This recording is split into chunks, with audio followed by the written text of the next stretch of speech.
Après plus de 30 mois de combat, 30 mois, mardi, les troupes russes sont entrées dans Vuhledar, cette ville minière de charbon qui avait été construite sous l'URSS justement dans les années 60, Alexandre Melnik. Située sur des hauteurs, elle permet une vue panoramique et elle est justement un carrefour stratégique pour l'approvisionnement des deux camps, du camp ukrainien et du camp russe.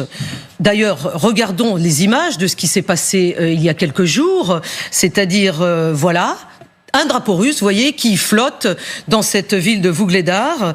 Et pourtant, la Russie a d'abord fait preuve de prudence dans son annonce. Ce qui lui ressemble peu. Ce qui lui ressemble peu, c'est tout à fait inhabituel. Il faut surtout savoir que quand ils ont mis le coup final, le coup de grâce à Vuhledar, les Russes ont utilisé une énorme bombe thermobarique que certains disent être, bon, ça reste une arme conventionnelle, mais en termes de charge explosive, en termes de potentiel de destruction, est vraiment en dessous de la destruction que pourrait causer une petite bombe nucléaire, sans bien sûr la contamination. Ce sont des bombes qui aspirent tout l'air dans vos entourages, et si vous êtes dans les parages, eh bien vous allez mourir soit à cause des effets de la bombe, soit totalement suffoqué. Donc là, ils ont fait preuve de la violence qu'on leur connaît, et les images maintenant qu'on voit de Vuhledar, c'est encore une ville totalement dévastée, détruite et dévastée. Donc oui, c'est les deux. C'est aussi les Ukrainiens. Le président Zelensky a aussi dit finalement les vies sont plus importantes qu'un bout de terre. C'était une phrase très très forte. On va y venir. On va l'écouter. Donc c'est les deux. C'est les Russes qui avancent. C'est Poutine qui a des alliés, qui ne se soucient pas de ce que la Russie va faire avec les armes qu'on lui donne, et les Ukrainiens qui sont fatigués. Mais est-ce que, colonel, c'est vraiment un gros revers pour l'armée ukrainienne ?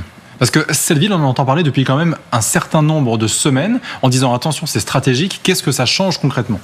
Alors c'est un gros revers, oui, justement parce qu'on en parle déjà. C'est-à-dire que c'est comme...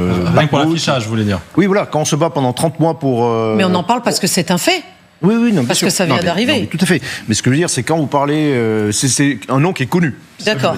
Quand vous battez pendant 30 mois pour une région, quand vous avez des centaines et des milliers de gens qui sont morts pour cette région, déjà, ça acquiert de l'importance en soi. C'est-à-dire que voilà, vous plantez le drapeau dans Vuhledar, voilà, même si Vuhledar n'avait aucune importance... Mais tactiquement, c'est important ou pas ?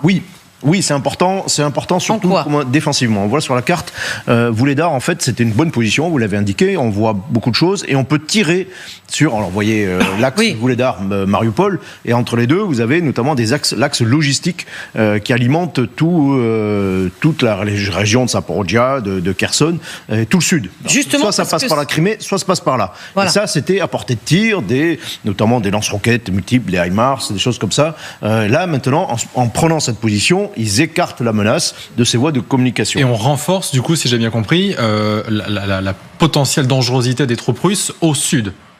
Oui, parce que d'abord elles seront plus alimentées, et puis surtout et puis en même temps ça contribue à l'effritement progressif de tout ce front qui était solide, qui était tenu depuis 2015, qui était fortifié. C'était la zone la plus fortifiée du monde après la frontière entre les deux Corées.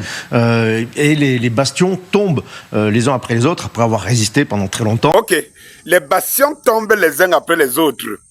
Chers frères et sœurs nord, sud, de l'est à l'ouest, bonjour, bonsoir. Permettez-moi de revenir parce que, en fait, lorsqu'il y a de l'actualité qui brûle dans mon pays, je suis obligé de m'en occuper parce qu'en fait, vous ne pouvez pas construire, je veux dire, des gratte-ciel alors que les fondations ne sont pas bonnes. J'appartiens à une société, je dois me battre pour cette société. Je vous ai manqué, mais permettez-moi de vous dire que je suis là et je reviens en force. Ne vous inquiétez pas. Vuhledar est tombé. Et vous voyez comment cet officier, chroniqueur, cet spécialiste, expert, il a du mal à s'exprimer. Pourquoi il a du mal à s'exprimer? On lui dit, est-ce que c'est tombé? Est-ce qu'il balbutie? Il balbutie parce qu'ils nous ont démontré ici pendant longtemps que ce ne sera pas évident, ce n'est pas facile. Vous voyez, à la fin, il finit par admettre que c'était là où les Ukrainiens avaient installé vraiment tout concentré les forces. Vuhledar est donc tombé. Eh bien, vous entendez la dame d'avant qui vous dit les Russes ne se soucient pas des morts. Vous vous en souciez du côté d'Israël, du côté de la Palestine. Tout ce qu'Israël fait là, il tue même vos propres journalistes. Tue vos propres, élimine vos propres, même détruit même les infrastructures de l'ONU. Ça ne vous dérange pas? Des milliers de morts qui tombent, des enfants qui tombent en Palestine, au Liban, partout là-bas, ça ne vous dit rien? Vous voulez que c'est la Russie qui se soucie des Ukrainiens? Ah, mais vous êtes intelligent! Vous êtes intelligent! Eh bien, Vuleda est donc tombé. Et les Russes ont pris l'Aksandar encore. Ça veut dire que la partie la plus essentielle, parce que c'est Vuleda, c'est au sommet de la colline et qui surplombe vraiment tous les territoires du Donbass.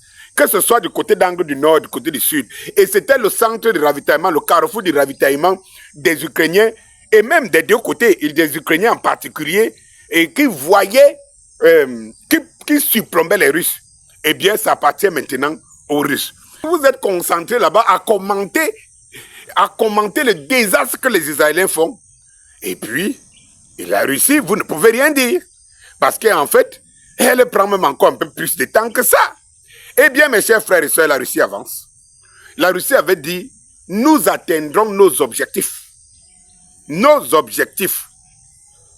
Eh bien, il faut savoir que la plus grande ville qui reste, c'est Pokrov.